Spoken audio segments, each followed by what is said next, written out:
अस्सलाम वालेकुम। आज मैं आपके लिए लाई हूँ एक सच्ची खौफनाक कहानी। कोई फ़ोन क्यों नहीं उठा रहा? कोई तो उठाओ।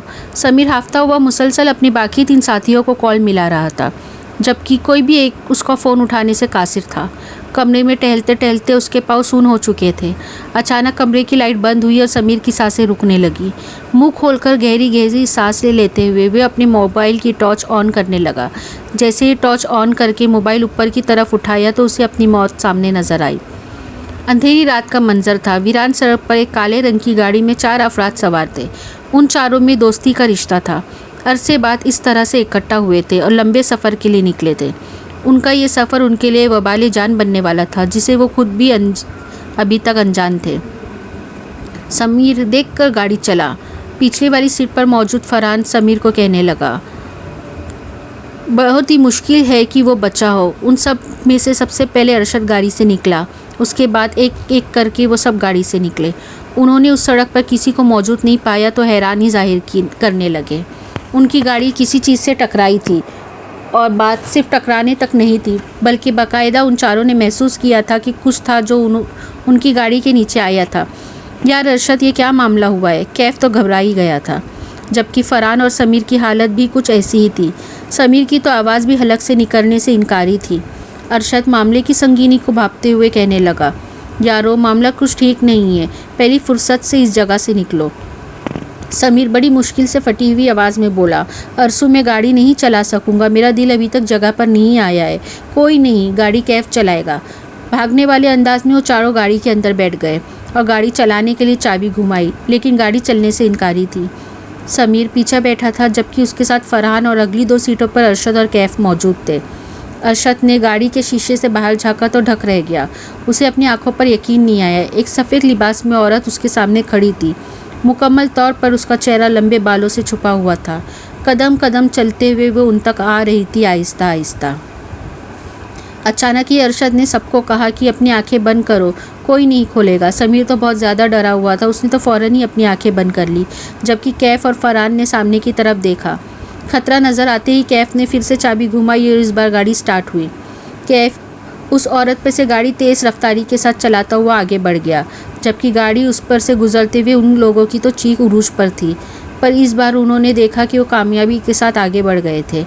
अरशद ने और कैफ ने फ़ौरन सबको कहा कि पीछे मुड़कर कोई ना देखे, जबकि वो अनजान थे कि वो खुद अपने ही हाथों अपनी ही मौत का इंतज़ाम कर चुके थे। आए तो वो 4 थे, मगर जाते हुए वो 4 नहीं 5 थे। इस हादसे को 1 महीने से ऊपर हो गया था और घर पहुंचने के बाद से उनमें से किसी ने भी एक दूसरे से रब्ता नहीं किया था। सभी अपनी अपनी जगह घबराए हुए थे। फरहान की बीवी उम्मीद से थी और वो उसे अस्पताल लेके गया था। उसकी बीवी को अंदर डॉक्टर चेकअप कर रही थी और वो बाहर बैठा उसका इंतज़ार कर रहा था कि अचानक उसकी नज़र कमरे में मौजूद खिड़की पर पड़ी। उसे गुमान गुजरा कि सामने वाली बिल्डिंग से कोई छलांग लगाने वाला है। वो घबरा के उठा और भागा अपनी बात की तस्दीक के लिए। जैसे ही खिड़की खोली, उसकी 14 तबक रोशन हो गए। कोई छोटी उम्र की लड़की 20 मारे से छलांग लगाने वाली थी। वो वहाँ से उल्टे पाँव भागा उसे बचाने के लिए, लेकिन जैसे ही वो इस बिल्डिंग के पास पहुँचा तो हैरान रह गया कि वहाँ तो दूर दूर का कोई मौजूद नहीं था। बिल्डिंग तो थी, पर वो वीरान थी, वहाँ कोई नहीं था। वो पसीना पसीना हो गया और ये पहली शुरुआत थी। इसके बाद से ये मामला शुरू हो गए। हर रात वो देखता कि कोई उसके घर का दरवाज़ा बजा रहा है, साथ ज़ोर ज़ोर से चीख रहा है। वो इन ख्वाबों से परेशान हो गया था। फरहान ने सोचा अब ज़रूरत है कि वो किसी को इस मामले पर बात करे, इसलिए उसने अरशद और कैफ के साथ साथ समीर को भी मैसेज किया कि वो किसी ज़रूरी बात के सिलसिले में उनसे मिलना चाहता है। बाकियों ने भी हामी भर ली कि वो भी मिलना चाहते हैं। अरशद ने उनसे कहा कि ठीक है, वो उसके कैफ़े में आ जाए, जो हाल में ही खुलने वाला था। वो सब फिर से इकट्ठा हुए तो फरहान ने बात शुरू की। खाली कैफ़े में बैठे थे, उनकी आवाज़ गूंज रही थी। वो सभी डरे हुए थे। फरहान ने उन्हें अपने ख्वाबों के बारे में बताया और साथ बताया कि उसके साथ अजीब मामलात हो रहे हैं। ये बाकी सबका भी यही कहना था। समीर कहने लगा, यारो तुम सब तो जानते हो कि मैं अकेला रहता हूँ, मेरे घर में कोई नहीं है। जब से मैं इस सफ़र से वापस लौटा हूँ, मुझे लगता है कि मेरे घर में मेरे आसपास कोई घूम रहा है, कोई किचन में मौजूद है, कभी लगता है वो मेरे कमरे में मौजूद है। नींद में भी मैं उसे अपने पास महसूस करता हूँ। जबकि ख्वाब की बात करूँ तो यार मैं तो ख्वाब देखता ही नहीं था, देखता भी था तो मुझे याद नहीं रहता था, जबकि अब मुझे बहुत ख्वाब आते और सारे ख्वाब मुझे याद रहते हैं कि मैं अपने बिस्तर में मौजूद हूँ और मेरा कोई गला दबा रहा है। कैफ ने कहा, मैं ये ख्वाब देखता हूँ कि मेरे दोनों हाथ काट दिए गए, जबकि ये देखो मेरे हाथ नीले पड़ रहे। डॉक्टर के पास भी गया हूँ, कुछ समझ नहीं आ रहा है। जबकि अरशद तो वहाँ होकर भी वहाँ मौजूद नहीं था। कैफ ने उसे बुलाया तो वो चौंक उठा और माजरत की कि यार मुझे कुछ समझ नहीं आ रहा है, आजकल मैं बहुत ही गायब दिमाग हूँ, बैठे बैठे ही कहीं खो सा जाता हूँ। यार मुझे तो लगता है हम किसी बुरे मसले में फंस गए, ये समीर का कहना था। इसका हल क्या है? कैफ ने कहा। अरशद ने कहा, मुझे तो समझ ही नहीं आ रहा है आजकल कुछ। कैफ़े की लाइट एकदम बंद हो गई तो फरहान ने कहा, अरसू तू ये कैफ़े कैसे चलाएगा, यहाँ तो लाइट का मसला है। जबकि अरशद वहाँ मौजूद नहीं था। लाइट जाते ही फ़ौरन लाइट लौट भी आई, लेकिन वहाँ सिर्फ वो तीन थे और अरशद गायब था। उन्हें लगा वो लाइट सही करने गया होगा, लेकिन जब वो लौटा नहीं तो वो तीनों उसे ढूंढने की नीयत से निकले और ये देखकर उनकी जान निकल गई कि अरशद बिजली की नंगी तारों को पकड़ने वाला था। उन तीनों ने आकर उसे पीछे से अपनी तरफ खींचा तो वो होश में आया और वो तीनों घबराकर उसे लिपट गए। अरशद भी उनसे गले लगकर पूछने लगा, क्या हुआ अचानक तुम लोगों को और मैं यहाँ कैसे पहुँचा? वो तीनों हैरान हुए, लेकिन ये देखकर उनकी खुशी की हद नहीं रही कि उनका अरशद लौट आया है, वो ठीक हो गया है। उन्होंने फिर से उसे सारी बात बताई तो उसने फ़ौरन ये हल निकाला कि वो चारों साथ रहेंगे। अगर साथ रहेंगे तो ज़िंदा रहेंगे, कोई एक भी मर गया तो बाकी सबका मरना भी तय है। वो तीनों इस बात से इत्तेफाक रखते थे। फरहान कैफ़े से सीधे घर जा रहा था कि अचानक उसकी गाड़ी झटका खाकर रुक गई। उसने कोशिश की कि वो गाड़ी ठीक हो सके, लेकिन ये उससे ना हो पाया।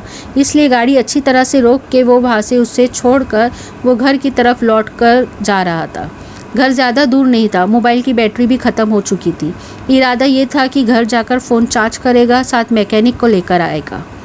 अभी वो चल ही रहा था कि उसे महसूस हुआ कि कोई उसका पीछा कर रहा है। वो एक औरत थी। इसका अंदाज़ा उसे पीछे आने वाली आवाज़ों से हुआ, पायल और चूड़ियों की आवाज़ों से। वो वहाँ से तेज़ तेज़ भागने लगा और भागते हुए घर पहुँचा। ज़ोर ज़ोर से दरवाज़ा बजाने लगा, लेकिन ये बात कमाल की थी कि उसकी आवाज़ कोई भी सुन नहीं पा रहा था। अचानक उसे रोशनी महसूस हुई जो उसकी आंखों में पड़ रही थी। उसकी आंखें खौफ से नम थी और वो खुद पसीना पसीना हुआ पड़ा था।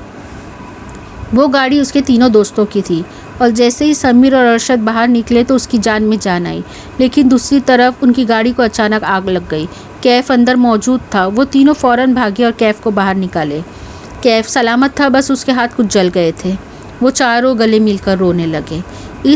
इस हादसे के बाद कुछ दिनों तक खामोशी रही और फरहान के वहाँ पहली औलाद हुई तो चारों मिलकर फिर से इकट्ठा होने वाले थे। फरहान, अरशद और कैफ तो मौजूद थे, जबकि समीर जहनी थकावट की वजह से घर पर ही मौजूद था।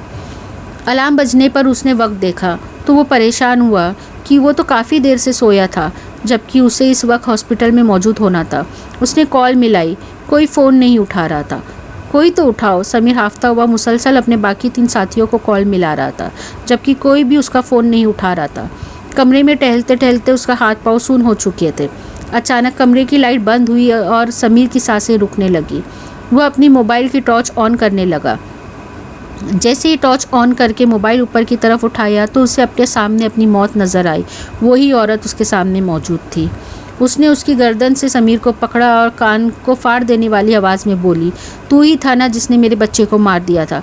तुझे और तेरे दोस्तों को मैं ज़िंदा नहीं छोड़ूंगी। समीर के कानों से खून रिसने लगा और उसकी ज़िंदगी से गिरफ्त छूटने लगी थी। एक ऐसे मौत का खेल शुरू हो चुका था जो शायद चारों दोस्तों की मौत पर ही ख़त्म हो। हॉस्पिटल से वो तीनों लगातार समीर को कॉल मिला रहे थे। बहुत वक्त गुजरने के बाद भी जब कॉल नहीं लगा तो अरशद ने फरहान को वहीं रुकने का कहकर कैफ के साथ समीर के घर चला गया। वहाँ पहुंचकर वो क्या देखता है, समीर फर्श पर गिरा हुआ है और उसकी नाक, आंखों और कान से खून निकल रहा है। उसकी सांसें भी थम चुकी थी। वो दोनों उसे गले लगाकर रोने लगे। कैफ ने अरशद को भी कॉल करके समीर के बारे में बता दिया। यूं ही खामोशी से कुछ दिन गुजर गए। कैफ अब बीमार रहने लगा था। उसका हाथ जो नीला पड़ गया था धीरे धीरे सड़ने लगा था। उसका पूरा बदन धीरे धीरे नीला होता गया। उसने कई डॉक्टरों को बताया पर कोई डॉक्टर उसका बीमारी को समझ नहीं पाए। एक रात वो ऐसा सोया फिर कभी नहीं उठा। एक दिन अरशद नमाज़ पढ़ने मस्जिद गया हुआ था। वहाँ एक बुज़ुर्ग आए थे। बाद नमाज सब उनसे अपनी परेशानी का हल पूछ रहे थे। अरशद काफ़ी देर वहाँ बैठा रहा और सब सुन रहा था। जब अरशद उठ के जाने लगा तब उस बाबा ने उसे आवाज़ लगाई और कहा, अपनी परेशानी का हल नहीं जानना चाहोगे? अरशद वहीं रुक गया और रो रो कर अपनी कहानी बताई। बाबा ने उसे कहा, जुमेरात के दिन मगरिब की नमाज के बाद अपने दोस्त को लेकर मेरे पास आना। अरशद जुमेरात के दिन फरहान को लेकर बाबा के पास गया। बाबा ने एक घेरा बनाकर दोनों को उसमें बैठाया और कुछ पढ़ने लगे। थोड़ी देर में वहाँ धुआं होने लगा और वो धुआं एक सफ़ेद लिबास की औरत में तब्दील हो गया। बाबा ने उस औरत से पूछा, तू क्यों इन्हें मारना चाहती है? उस औरत ने गुस्से में चीख कर कहा, इन लोगों ने मेरे बच्चे को मार दिया। मेरा बच्चा उस दिन बिल्ली की शक्ल में उस सड़क पर खेल रहा था। इन चारों ने उस पर गाड़ी चला दी और वो मर गया। अब मैं इन्हें नहीं छोड़ूंगी। बाबा ने कहा, तूने तो पहले ही इनके 2 दोस्तों की जान ले ली है। वो हंसते हुए कहने लगी, अब ये दोनों भी मरेंगे। बाबा ने कहा, ये लोग मासूम हैं, ये नहीं जानते थे तेरा बच्चा सड़क पर खेल रहा था। तू इन्हें छोड़ दे वरना मैं तुझे कैद कर लूँगा। इतना कहकर बाबा कुछ पढ़ने लगे, जिससे वो औरत चीखने लगी जैसे उसके बदन में आग लग गई हो। वो बाबा से कहने लगी, मैं इन्हें छोड़ दूंगी, उसके बदले में मैं इन दोनों में से किसी एक की कीमती चीज़ अपने साथ ले जाऊंगी। इतना कहकर वो औरत वहाँ से गायब हो गई। बाबा ने उन दोनों से कहा, यह जिनजादी बहुत ताकतवर है, मैं उसे रोक नहीं सकता, पर तुम्हारी हिफाजत के लिए तावीज़ दे रहा हूँ और नमाज की पाबंदी करने को कहा। 2 महीने ऐसे ही गुजर गए, कुछ नहीं हुआ। किसी को वो औरत दिखाई नहीं दी। फरहान का बेटा बहुत बीमार रहने लगा था। उसको कई जगह से इलाज करवाया गया पर वो ठीक नहीं हुआ। एक दिन उस बच्चे ने खून की उल्टी की और दम तोड़ दिया। फरहान का रो रो कर बुरा हाल था। अरशद भी बेहाल था। बाद तकफीम के दोनों नमाज़ पढ़ने गए। तब उन्हें बाबा से मुलाकात की। उन दोनों को देखकर बाबा उन दोनों के पास आए और कहने लगे, वो तुम्हारी कीमती चीज़ ले गई, उसका बदला पूरा हुआ। अगर आपको आज की हमारी कहानी पसंद आई हो तो इसे लाइक कीजिए और अपने प्यारों के साथ शेयर कीजिए। और हाँ, अगर अभी तक आपने हमारे चैनल को सब्सक्राइब नहीं किया तो इसे लाइक और सब्सक्राइब ज़रूर कीजिए।